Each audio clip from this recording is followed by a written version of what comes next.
안녕하세요. 정신과 의사의 인생 이야기 대전 정광설 정신건강의학과 원장입니다. 네, 한 몇 달 됐습니다. 30대 초반의 남성 환자가 의뢰를 해 들어왔습니다. 키가 건실하게 커요. 아마 180 좀 넘을 것 같아요. 그리고 인상도 아주 좋은 인상을 풍기는 그런 어떻게 오셨습니까? 그러는데 머뭇머뭇하면서 살기가 싫습니다. 이렇게 얘기를 해요. 이렇게 얘기할 때 좀 당황돼요. 뭐 어디가 아프다 뭐 이런 게 아니고, 근데 얼굴에 그늘이 많이 졌어요. 죽음의 그늘이라고 그럴까? 왜 이제 우리 얼굴에서 사람이 빛이 나거든요. 그래서 우울할 때는 우울한 느낌이 이렇게 전달이 되죠.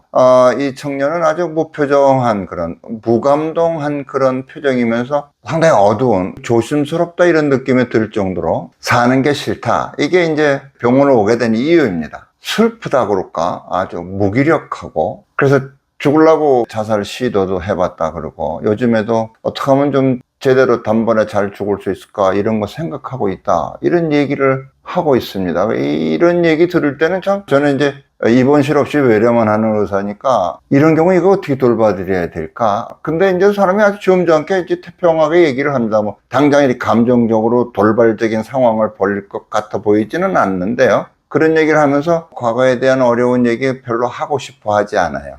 억지로 얘기하게 시키는 것도 적절치 않을 것 같고, 근데 한마디 하는 거는 아주 강압적인 아버지 밑에서 컸습니다. 어린 시절에 아픔이 많았다라는 것을 얘기를 언뜻 비치더라고요. 도저히 안 되겠다. 모든 걸 다 관두고 어디 가서 조용히 그냥 세상에서 사라져야 되겠다, 이런 마음을 먹었대요. 직장에 사표를 냈답니다. 그만두겠다 그러니 직장에서도 좀 문제가 있구나 알지 않겠습니까?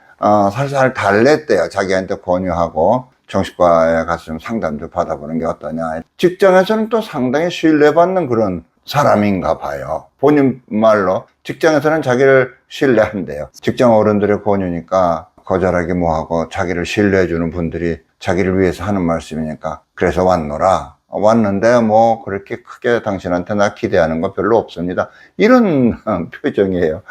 이럴 때 참 의사로서 참 쉽지 않죠, 이런 경우에. 그래서 같이 좀 얘기 좀 해봅시다. 가볍게 설문지 심리검사도 좀 해보고 이러면서 일주일에 한 번, 또 좀 2주일에 한 번 이러면서 지금 한 몇 달쯤 됐습니다. 근데 제가 볼 때는 많이 좋아졌어요.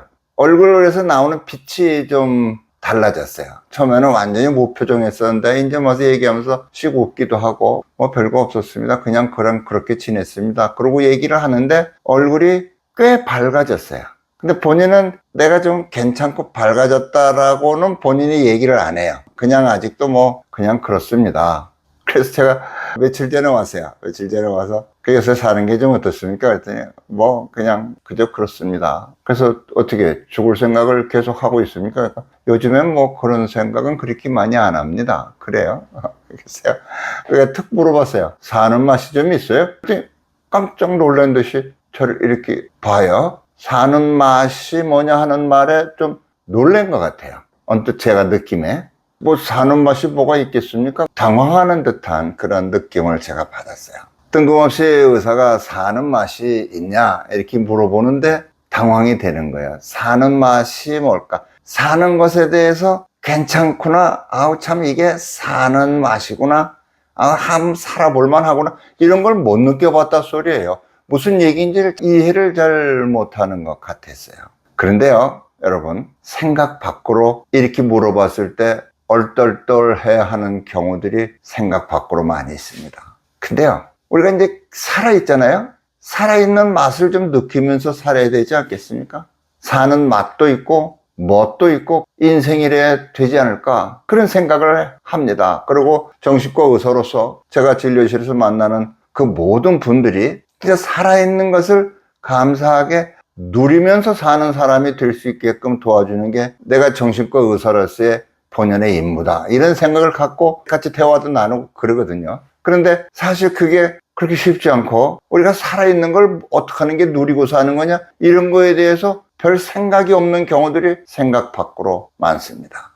이런 얘기 흔히 해요. 남자 한 60대 좀 넘고 그러면 성생활 할 능력이 떨어지고 나면은 그러면 인생 다 산 거 아니냐 이런 얘기 합니다. 그런데요 또 의외로 80이 넘은 분들 부부가 오셨는데 성생활 얘기를 하면 아유 많이 힘들었지만 우리 부부는 스킨십이 좋아서 그걸로 다 잘 견디고 어려움도 극복하고 그럽니다. 의외로 그렇게 대답하는 분도 계셔요. 아주 많은 경우에는 마치 신체적인 성적인 그런 쾌락을 느낄 수 있는 능력이라고 할까요? 그게 사라지면 인생 무슨 맛이냐? 끝난 거다. 그때 맛이라는 말이 나와요. 어렸을 때 김삿갓 노래도 부르고 그랬습니다만 그렇게 풍류를 즐기고 누리고 떠돌아다니면서 그걸 멋이라고 그럴 수 있겠죠. 뭐 과연 그게 사람이 진정 살아있음을 누리고 사는 것인가? 우리가 사는 맛, 사는 멋은 과연 뭐라고 생각하는가? 환자분이 떠나고 난 뒤에 혼자서 그런 생각이 들었습니다. 사는 맛이 뭔가? 나는 뭐가 사는 맛이라고 생각하나?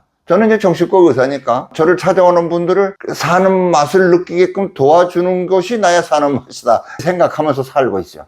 과연 내가 진짜 추구한다 그럴까요? 내가 나의 삶을 누리는 나의 가치는 어디에다 두고 있는가 이런 생각을 해보게 됐습니다. 오늘은요 젊은 청년이 며칠 전에 다녀갔어요. 참 좋아 보이는 청년이에요. 얼굴도 많이 밝아졌고 그래도 얘기할 때는 전보다는 많이 웃으면서 대화도 나눠지고 그러는데도 여전히 산다는 것에 대한 의미를 별로 못 느끼고 그냥 하루하루 그냥저냥 지내요 이렇게 얘기하고 있는 그 청년의 모습을 보면서 언뜻 우리는 사는 맛을 느끼고 사나 누리고 사나 나는 사는 맛이 과연 뭐라고 생각하면서 오늘을 살고 있나 그런 생각이 들었습니다. 그런 의문을 좀 던져드립니다. 여러분은 사는 맛이 뭐라고 생각하십니까?